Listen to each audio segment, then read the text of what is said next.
Hello વિદ્યાર્થી મિત્રો, સ્વાગત છે તમારો અમારી આ YouTube ચેનલમાં। આજે આપણે આ વિડિયોમાં ભણવાના છીએ ધોરણ 7 વિષય ગણિત, જેમાં પ્રકરણ 4 સાદા સમીકરણ, જેમાં આપણે સ્વાધ્યાય 4.2 નો દાખલા નંબર 3 આ વિડિયોમાં જોવાના છીએ। જો તમે મારી ચેનલમાં નવા હો તો સૌપ્રથમ ચેનલને સબસ્ક્રાઇબ કરી દો, જેથી તમને આવનારા વિડિયો નોટિફિકેશન મળી રહે। અને જો આ વિડિયોની ક્વોલિટી ડાઉન લાગે તો ઉપર સેટિંગમાં જઈને ક્વોલિટી વધારી દો, જેથી તમે વિડિયો સ્પષ્ટ જોઈ શકાય। તો શરૂ કરીશું હવે આપણે આગળ દાખલા નંબર 3। શું કહ્યું છે? ચલને અલગ કરવાના પગલા કહો અને ઉકેલ મેળવો। અહીંયા આગળ આપણને સમીકરણ આપેલા છે, એ સમીકરણમાં ચલને અલગ કરવા માટેના પગલા લખવાના અને આપણે એનો ઉકેલ શોધવાનો। તો જોઈશું આપણે પહેલું સમીકરણ 3n - 2 બરાબર 46। અહીંયા આગળ ચલ શું આપેલો છે? n આપેલો છે।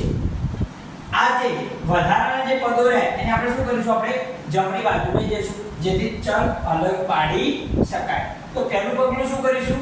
આપણે આ બેને શું કરીશું? જમણી બાજુ મોકલીશું। પ્રથમ પગલું તો શું કરીશું?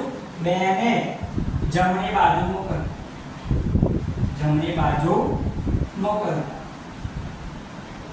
ત્યારબાદ બીજું પગલું શું લઈશું આપણે?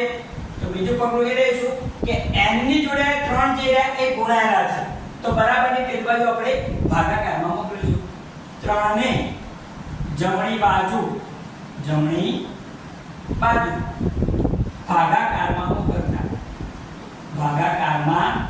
મોકલતા। આ રીતે આપણે બે પગલા લખીએ। તો શું કરીશું? 3n બરાબર આ બેને પેલા પેલી બાજુ મોકલી દઈએ તો માઈનસ છે, તો શું થઈ જશે? પ્લસ। કોઈ સંખ્યા માઈનસ હોય એને બરાબરની પેલી બાજુ મોકલી તો શું થઈ જાય? પ્લસ। તો 46 વત્તા કેટલા કર્યા? 2। તો 3n બરાબર 46 વત્તા 2 કરીએ તો કેટલા થાય? 48। કેટલા થાય? 48। ત્યારબાદ આ 3 જે રહ્યા એ ગુણાકારમાં છે, તો બરાબરની બે બાજુ જશે તો ક્યાં જશે? ભાગાકારમાં। એટલે 48 ભાગ્યા કેટલા થશે? 3।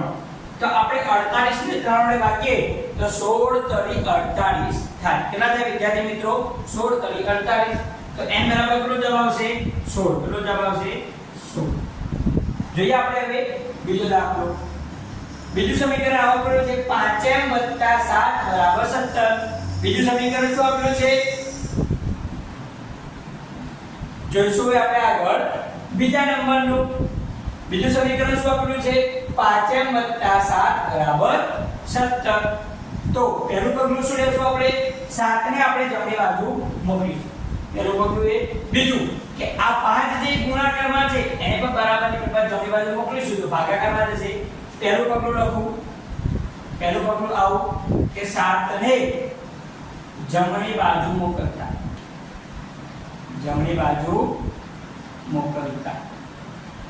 ત્યારબાદ બીજું પગલું લખું હું। બીજું પગલું શું લખીશ કે આ 5 ગુણાકારમાં છે એ બરાબરની પેલી બાજુ જશે તો ક્યાં જશે? ભાગાકારમાં। 5 ને જમણી બાજુ ભાગાકારમાં મોકલતા। ક્યાં મોકલતા? ભાગાકારમાં મોકલતા। જોઈએ હવે 5m બરાબર જમણી બાજુ 17 આપેલા, આ 7 પેલી બાજુ જાય, 7 અહીંયા આગળ પ્લસ આપેલા છે, બરાબરની પેલી બાજુ જશે તો કેવા થઈ જશે? માઈનસ। પ્લસ હોય એ બરાબરની પેલી બાજુ જાય તો કેવા થઈ જાય? માઈનસ। તો જોઈશું હવે 5m બરાબર 17 માંથી 7 જાય તો કેટલા વધે બાળકો? 10। કેટલા વધે? 10। ત્યારબાદ આ 5 જે ગુણાકારમાં આપણે બરાબરની પેલી બાજુ મોકલીશું તો m બરાબર 10 ભાગાકારમાં કેટલા લખીશું? 5। કેમ કે 5 ગુણાકારમાં હતા, બરાબરની પેલી બાજુ જમણી બાજુ જાય તો ક્યાં જાય? ભાગાકારમાં। તો 10 ભાગ્યા 5 એટલે કેટલો જવાબ આવે? 2 જવાબ આવે। કેટલો આવે? 2 જવાબ। ત્યારબાદ જોઈશું આપણે ત્રીજા નંબરનું 20p ભાગ્યા 3 બરાબર 40। શું આપેલું છે? 20p ભાગ્યા 3 બરાબર 40। તો પહેલું પગલું શું લેશું આપણે? આ 3 ભાગાકારમાં છે એ બરાબરની પેલી બાજુ જમણી બાજુ જાય તો ગુણાકારમાં। બીજું પગલું કે આ 20 એ p ની સાથે ગુણાયા છે તો બરાબરની પેલી બાજુ જશે તો ભાગાકારમાં જશે। તો પ્રથમ પગલું એવું કે 3 ને જમણી બાજુ ગુણાકારમાં મોકલતા. આ પહેલું પગલું. બીજું પગલું એવું કે આ જે 20 રહ્યા એ ગુણાકારમાં છે એ બરાબરની પેલી બાજુ જશે તો ક્યાં થશે? ભાગાકારમાં. 20 ને જમણી બાજુ ભાગાકારમાં મોકલતા. ક્યાં મોકલતા? ભાગાકારમાં મોકલતા. હવે જોઈએ 20p આ ત્રણ ભાગાકારમાં છે બરાબરની પેલી બાજુ જશે તો ગુણાકારમાં જશે એટલે કે 40 ના જોડે ગુણાઈ જશે. ત્યારબાદ આ 20 ને જે ગુણાકારમાં આપેલા બરાબરની પેલી બાજુ તો ભાગાકારમાં જશે 20 બરાબર 40 ગુણ્યા 3 ભાગ્યા 20 આવું થશે. શું કરી બાળકો? સૌથી પહેલા આ ત્રણ ભાગાકારમાં હતા તો બરાબરની પેલી બાજુ ઉપર તો ગુણાકારમાં જતા રહે. ત્યારબાદ આ 20 અહીંયા આગળ ગુણ્યા હતા p ના જોડે.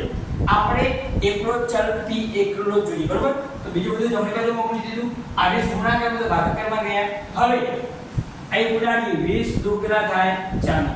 તો p બરાબર 2 ગુણ્યા કેટલા વધ્યા 3. તો p બરાબર 2 તરી 6 જવાબ આવ્યો. 6 જવાબ આવ્યો. ત્યારબાદ ભઈ આપણે હવે ચોથા નંબર 3p ભાગ્યા 10 બરાબર 6 આવું સમીકરણ છે. તો પ્રથમ પગલું એવું આવશે કે આ 10 ભાગાકારમાં છે બરાબરની કેટલા જશે તો ગુણાકારમાં જશે. 10 ને જમણી બાજુ ક્યાં મોકલતા? ગુણાકારમાં મોકલતા.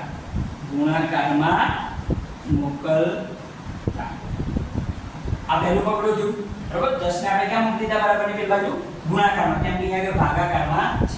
હવે આ ત્રણ ગુણાકારમાં છે p ના જોડે તો બરાબરની પેલી બાજુ મોકલીશું ક્યાં જશે? ભાગાકારમાં. તો બીજું પગલું અવલોકીશું. બીજું પગલું 3 ને જમણી બાજુ ભાગાકારમાં મોકલતા. હવે જોઈએ આપણે તો 3p બરાબર જમણી બાજુ 6 છે. આ 10 ભાગાકારમાં પેલા જાય તો ગુણાકારમાં જશે. ત્યારબાદ p બરાબર આ 3p જોડે ગુણાકાર છે તો પેલા 6 ગુણ્યા 10 છે. ભાગાકારમાં કેટલા થશે? 3. કેટલા થશે? 3.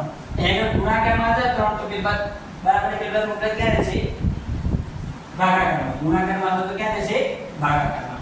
હવે આપણે ઉડાડીશું 3 દુ 6 તો વધ્યું શું? 2 ગુણ્યા 10. હવે ઉડાડ્યા 3 દુ 6 થાય તો ઉડાડી દીધા. અહીં 2 વધ્યા ગુણ્યા 10. 2 દંડ કેટલા આવે? 20. તો જવાબ કેટલો આવ્યો? 20 જવાબ આવ્યો.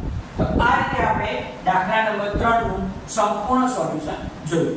જો બાળકો તમને વિડિયો ગમ્યો હોય તો વિડિયોને લાઈક કરો, આ વિડિયો તમારા મિત્રોને શેર કરો અને મારી આ ચેનલને સબસ્ક્રાઇબ કરો. જય હિન્દ.